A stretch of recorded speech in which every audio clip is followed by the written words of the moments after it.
Surrounded by a large horde of goblins, Yusuke faces off against them all head-on. His inner dialogue notes how he prefers to fight alone and how he despises the people living in Tokyo. In Tokyo, we see Yusuke walk to school and his interactions there as well. Late that night, Yusuke plays an RPG game. Although he enjoys playing it, a board with writing and a picture of him in his youth on it dampens his delighted mood. Yusuke then searches for something on his smartphone. The following day in school, Yusuke is in charge of cleaning the chalkboard. With him in the classroom is the most popular and athletic girl in the school, Yu. It's revealed that the previous night Yusuke looked up Yu's information on his smartphone. As Yusuke cleans the board, he sees Yu talking with another girl in his classroom named Kyusu. Once he's finished cleaning the chalkboard, Yusuke is reproved by his teacher for not turning in his future plans for him, while the teacher continues his reproval of Yusuke. He notices that Yu and Kyusu are still talking with each other, wanting to go home and continue playing his game. Yusuke finishes up his conversation with his teacher. Finally done with cleaning the chalkboard, Yusuke was going to tell Yu and Kyusu about locking up for the day. However, he comes to find out that the two are already gone. A butterfly net then drops on the ground in the back of the room as a little girl running and giggling could be heard in the back of the hallway. It's then that 3 stick figures and drawings of fully bloomed flower heads are drawn on the chalkboard.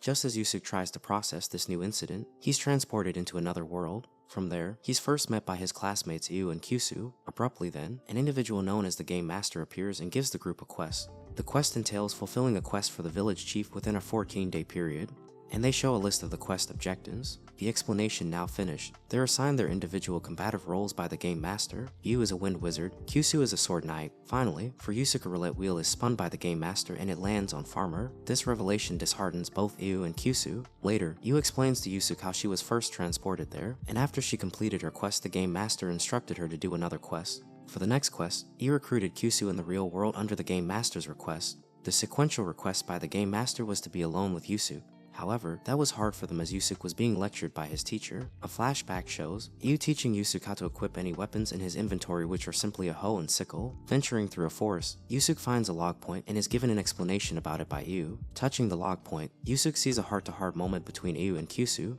concerning how incapable Kyusu is as a fighter. This gets Kyusu very flustered by its revelation. Soon, the group is ambushed by a couple of goblins. With his scythe in hand, Yusuke charges at them, only to have his weapon broken by the goblins' club. Up next is Yu and her wind magic, which proves to be just as ineffective against them. Therefore, Kyusu and her swordplay is next. However, she's far too timid to do anything effective against them as well. Yusuke then tries to use Kyusu's sword himself, but is unable to due to it not being assigned to him. Using his hoe, Yusuke charges at the goblin, but his other weapon is also broken and he dies as the goblin club is smashed in his face. Now a naked and transparent ghost, Yusuke looks at his fallen body. After 30 seconds pass by, Yusuke returns to his body and Yu explains that to him. In cooperation with Yu's wind magic, Yusuke impales a goblin with his broken hoe, but dies again in the process. Thanks to Yusuke slaying the goblin, the group completes their first objective of slaying a goblin. Curious as to know, Yusuke inquires what would happen if they all die. Yu answers that they'd all die for real. In real life then, that night, the group make camp in a rocky area and plan on visiting the village near their current location. Learning that his weapons will take 5 days to regenerate, Yusuke asks what rewards will be given once they complete their quests. This is because the Game Master told Yusuke to ask the girls. In turn, they reveal that they're only allowed to ask the Game Master a single question and detail what they asked him and the response given to them. Yusuke then decides to go out on watch duty first, and during it, he slays a horde of goblins. Hearing his name being screamed by Kyusu, he returns to the camp to see Kyusu missing her legs from the waist down and her left arm. The monstrous culprit is a large horned beast that had Yu in his grip, warning Yusuke to run as the monster is far too strong for them to beat. It bites off and eats Yu's head. Following Yu's advice, Yusuke flees the scene. The next day, by the riverside where they first entered, Yusuke and Kyusu are shown to be alive. However, Kyusu's hand hasn't regenerated. Kyusu believes that it's because her hand was eaten by the monster. Disconcerted by this fact, Yusuke believes that he won't revive as she was eaten by the creature they encountered. Left with no other alternative, Yusuke makes the executive decision that they need to forget about Yu and ignore the monster. This is done in favor of meeting with the village chief and completing his request. Upon arriving in the village, the two get a more than warm welcome from its inhabitants, as they're called the heroes. When meeting with the village chief, he explains that their task is to slay a troll that has rampaged throughout their land. It's also the same creature that killed Yu and bit off Kyusu's hand. Although perturbed by the revelation, Yusuke goes to train himself so he could rank up. Kyusu tries to join him. However, Yusuke argues that it'd be better if she stayed in the village as she'd only get in his way. Leaving Kyusu behind, Yusuke thinks how much more exciting the place is than Tokyo. Yusuke Yatsuya heads into the forest to look for goblins and raise his level. He finds a log point and sees the girls talking about who their third member would be and to be someone they like. Yatsuya is surprised to learn that Shindo spoke of him, but he sneezes and it stops the log point, making him unable to see the end. He finds a spot from which he can see the village and is reminded of his past. He sees some goblins nearby. After beating them and raising his rank to 9, he gets a notification about Kyusu Hakazaki dying and sees the village is burning. He returns to the village but sees that Hakazaki isn't reviving and realizes she must be eaten. Yatsue sees another log point and checking it. He sees Hakazaki practicing with her sword and explaining to a kid that in her world she is sick and can't exercise, but here she wants to get strong and help, and not just being a burden to everyone. He then sees the troll attacking and how Hakazaki stays behind to slow it while the villagers escape, but ends up being eaten. The troll then appears and Yatsue starts to run. He successfully manages to dodge his attacks, but eventually the troll starts to catch up to him. He sees an injured goblin that managed to escape him from before and kills him, raising his rank to 10. The time then stops and the game master appears. He spins the roulette, allowing him to pick another job, but ends up getting another rare job, chef. Yatsue is disappointed but is glad he got a knife now. Looking at the troll, due to his new job he gets internal knowledge of the troll. The time resumes, but using his knowledge, he attacks the troll's stomach and opens it up, causing Shindo and Hakazaki to be able to revive. Having figured the troll's jumping pattern and making him tired from all the jumping, the group engages him, but they keep dying over and over. Looking at the troll's stomach wound, Yatsue comes up with a plan and charges into the hole and stabs the troll from the inside. That prevents the troll from moving for a moment and gives Shindo time to get on its back and blow wind directly into the troll's head and kill it. The game master appears and congratulates them. Shindo is disappointed her rank went from 3 to 5, while Hakazaki from 1 to 4, yet Yatsue's chef rank went from 1 to 5. Yatsue gets to ask the game master a question. After some thinking, he asks what they will do after they clear the 10th quest. The game master shows them a bit of the future, where they prepare to face a large dragon. The next moment, they all wake up in the normal world. Shindo then heads out for her practice and asks Yatsue to get Hakazaki home. As they walk with Hakazaki and reach the station, he sees the building on which the dragon appeared and realizes that if he abandoned his quest, the city he hates so much will be destroyed. Game master calls Yusuke Yatsue, telling him that he must hit on a specific girl, and the success on their next mission depends on it. Following his instructions, he heads into a different school and in the girl's bathroom, he sees 3 girls bullying another. Seeing one of them is filming while they are trying to undress the girl. He is afraid that if the video leaks online, the girl may end up killing herself and he may fail his mission and die. He then proceeds taking the phones from the girls and breaking them. Walking the girl home, she explains the girls were getting back at her as she and one of the girls stream and she said something about her and they came to get back at her. When she says she is fine and Yatsue casually tells her he will leave them, she stops him and tells him about a one-stock game that trains male idols and that if you do one of those guys do, it will be maybe a modeling practice for him, and then she runs. Yatsue realizes she is otaku, but ends up playing the game, although he feels he wasted his time. In the next moment, Yatsue, Hakazaki, Shindo, and the new girl that Yatsue saved, Yuka Takate, get teleported in the other world. The game master appears and spins the roulette, making Takate a fire wizard. He also informs the group that the revival time is increased from 30 to 40 seconds and gives them their new quest to traverse 5% of the map and deliver the goods to Raid Oderbo. Takate calls Yatsue a pervert and explains how they met and that she later spoke with the girls whose phones were broken and they guessed he was a pervert that came to install hidden cameras. The group splits in two and Shindo and Takate go together. Takate explains that she always attempts a behavior that won't result in she being bullied, but as she screwed this time, she tried to blame Yatsue, figuring they won't meet again and bond with her classmates who tried to bully her. Continuing to talk with her, Takate is impressed of Shindo and how she states she will stop a bully when she sees it.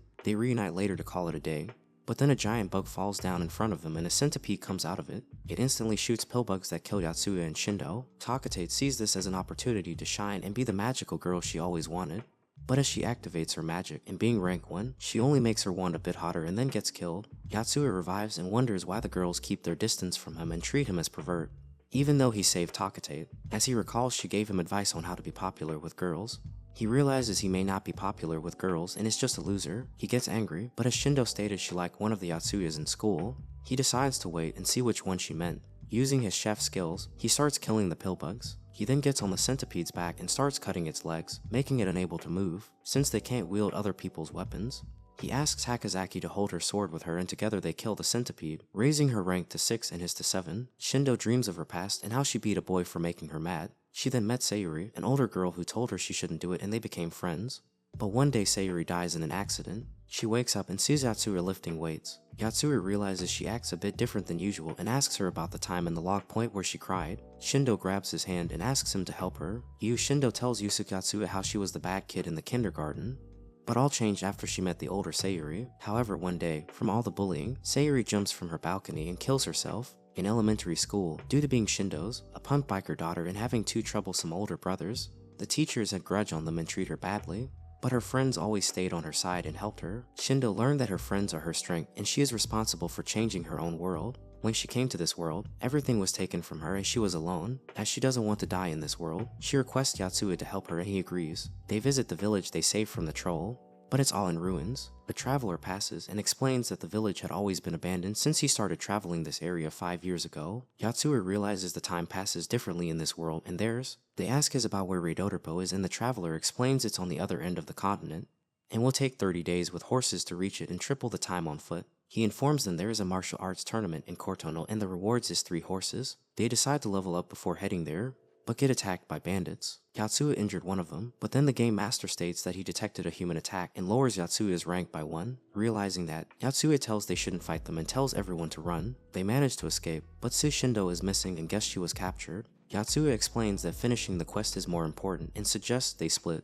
He will enter the martial arts tournament while Hakazaki and Takate try saving Shindo. However, the girls end up being captured as well. Meanwhile, Yotsuya realizes he is alone again, but manages to level up and gets a chance for a new rank and end up being a creature wizard. Yotsuya enters the tournament, but ends up being killed in 5 seconds by Kaval the Knight. Kaval reveals to be a girl and is glad that Yotsuya came back to life. Yotsuya explains that he needs to reach Reidoderpo and asks if he can help her in exchange for the horses. Kaval agrees if he help her defeat some monsters, a troll for a horse, but wonders if they can find one in 5 days. He wonders if bandits are fine and knowing where his teammates are on the map. He gives the knights information about where they can find the bandits' camp and earns 1 horse. Having time before they head towards the camp, Kaval proposes to train Yotsuya with the sword and he agrees. At night, they head towards the camp and surprise the bandits. Having no choice, the bandits open a cage and release a berserker. Kaval engages the berserker, stating that she loves slicing flesh and have finally found one that she can continue to slice over and over, pointing at Yotsuya, but now wants to cut some berserker flesh. Kaval is about to lose, and Yotsuya realizes he can use persuasiveness of his creature magic and tells the berserker someone will kill him from behind.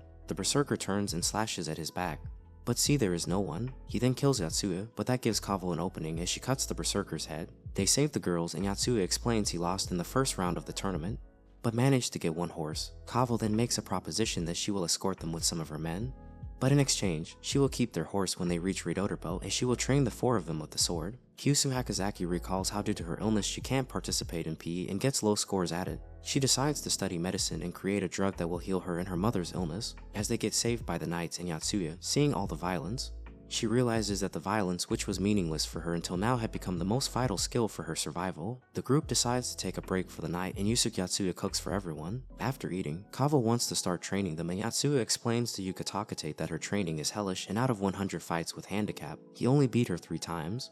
But at one point he started using a real sword. Takate recalls how Kaval gets happy as she could slice them as much as she wants and now realizes it's a bad thing. Kaval decides Takate is first and after her training, Takate comments that even though their pain sensation is 1 divided by 36 compared to the real world, it still hurt when she was being sliced up. Next is Hakazaki, who really wants to become stronger. As they continue their travel, they encounter a group of goblins and decide to take them on. Hakazaki accidentally ends up killing one, but bursts into tears for doing it. At the camp, Hakazaki asks Kaval why she enjoys slicing living flesh so much and Kaval gets super excited and explains how good it feels. Kaval then heads out to look for any other goblins. Yotsuya comments that Kaval's father told him that while training her brother, he told him that best training is when you go against living opponents with real sword, but Yotsuya feels those words impressed her but she misheard it. While traveling, they see in the distance a group being attacked by monsters and as there is a kid in the group, Hakazaki decides to help out. Even if she needs to go alone, Yotsuya guesses that this may be an event and the group may also be heading towards Reidoderpo. He proposes they split and they to continue on their way, while he and Hakazaki heads towards the group to help them. Getting closer, Yotsuya sees the monsters are merry kobolds and one of them is stronger than he and Hakazaki combined. They engage them, but are easily killed. However, the survivors manage to kill one of the kobolds, leaving only 2. Hakazaki revives first and gets one of the kobolds' attention. As he runs towards her, she summons her longsword in the last moment and the kobolds get stabbed on it. Yotsuya revives and sees the rest of the group arriving and calls the remaining kobolds.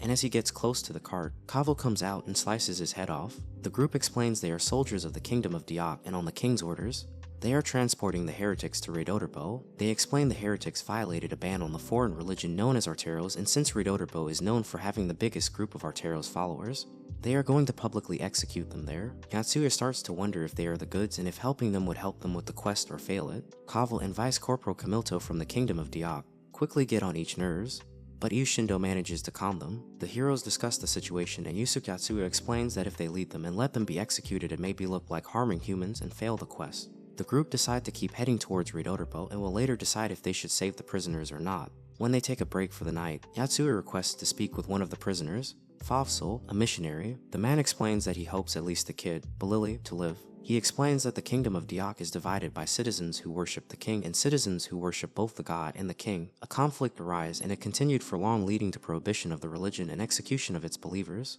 Yatsuya then asks Kamilto why are they going to Ridodorpo to execute them. Kamilto explains that those people came from the continent of Alab, and they want to stop others from coming, and since Ridodorpo is the gateway to this continent, they want to set the example there to prevent people from spreading in the continent.